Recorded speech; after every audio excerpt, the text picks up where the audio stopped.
અમદાવાદની સાબરમતી સેન્ટ્રલ જેલમાં રક્ષાબંધનના તહેવારની ઉજવણી કરવામાં આવી। જેલ પ્રશાસન દ્વારા વિશેષ વ્યવસ્થા કરવામાં આવી। ભાઈ અને બહેનની વચ્ચે એક ટેબલનું બેરિકેડ રાખી રક્ષાબંધનની ઉજવણી કરાઈ।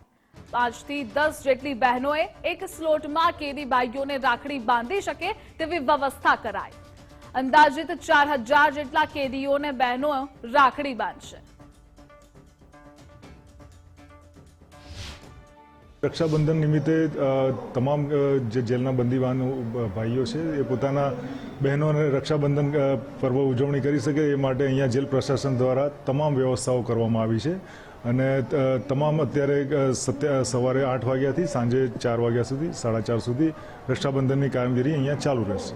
સમગ્ર દેશભરમાં રક્ષાબંધનના પાવન પર્વની ઉજવણી કરવામાં આવી રહી છે, ત્યારે અમદાવાદ સાબરમતી સેન્ટ્રલ જેલ ખાતે પણ અલાયદી કેદીઓ રક્ષાબંધનની ઉજવણી કરી શકે તે માટે અલાયદી જે વ્યવસ્થા છે તે ઊભી કરવામાં આવી છે। અમદાવાદની સાબરમતી જેલમાં આજે અલગ જ માહોલ જામ્યો હતો। જેલ પ્રશાસન દ્વારા રક્ષાબંધનના પર્વની ઉજવણીને લઈને બહેનો કેદીઓ ભાઈઓને રાખડી બાંધી શકે તે માટે હાલ અહીંયા અલાયદી જે વ્યવસ્થા છે તે ઊભી કરવામાં આવી છે।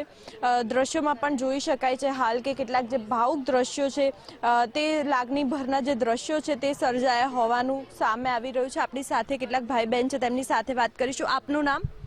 ધ્રુતિકા પટેલ। ધ્રુતિકા, શું કહેશો? આજે રક્ષાબંધનની ઉજવણી કરી રહ્યા છો કે શું પ્રાર્થના કરશો ભગવાનને? ભાઈની રક્ષા માટે। કેવું લાગી રહ્યું છે આજે રક્ષાબંધનનો પર્વ? રક્ષાબંધન છે, સારું લાગે છે, પણ ભાઈ અંદર છે, નથી સારું લાગતું। શું કહેશો? ભાઈને શું મેસેજ આપશો ખાસ? બસ જલ્દી રક્ષા એની થાય, અંદર છે રક્ષા થાય અને બહાર આવે। બિલકુલથી આપણી સાથે અન્ય એક ભાઈ પણ છે। શું કહેશો? આપની બહેને રાખડી બાંધી છે, કેવું લાગી રહ્યું છે? શું આગળની શું ઈચ્છા છે તમારી? બહુ ટાઈમ પછી બેન આવ્યા છે, હું વહેલો બેન પાસે ઘરે જતો રહું એવી ઈચ્છા છે મારી। એ દ્વારકાધીશ કરે હું વહેલો ઘરે જતો રહું। બિલકુલથી ખાસ કરીને કેમેરામેનને જણાવીશ કે અન્ય જે દ્રશ્યો છે તે બતાવે હાલ જે રીતે રક્ષાબંધનની ઉજવણી કરવામાં આવી છે। મહત્વની વાત એ છે કે કોઈ પણ વ્યક્તિ જન્મથી જ ગુનેગાર હોતો નથી। સમય, સંજોગો અને અમુક પરિબળોના લીધે કોઈ વ્યક્તિ ગુનેગાર બનતો હોય છે, પરંતુ ગુનેગાર બન્યા બાદ તે સારા માર્ગે વળીને જેલમાંથી બહાર નીકળ્યા બાદ સન્માનપૂર્વક જિંદગી જીવી શકે તે આશયથી જેલ વિભાગ સતત અનેક જે કામગીરી છે તે કરી રહ્યું છે અને 35 વર્ષથી આ જ પ્રકારે જેલમાં તમામ જે કેદીઓ છે તે રક્ષાબંધનની ઉજવણી કરી શકે તે માટે આ પ્રકારની જે વ્યવસ્થા છે તે ઊભી કરવામાં આવી છે। મહત્વનું છે કે અંદાજે સાબરમતી સેન્ટ્રલ જેલમાં કાચા અને પાકા એમ 3000 કરતાં પણ વધુ કેદીઓએ રક્ષાબંધનની જે ઉજવણી છે તે ઉજવણી કરી છે।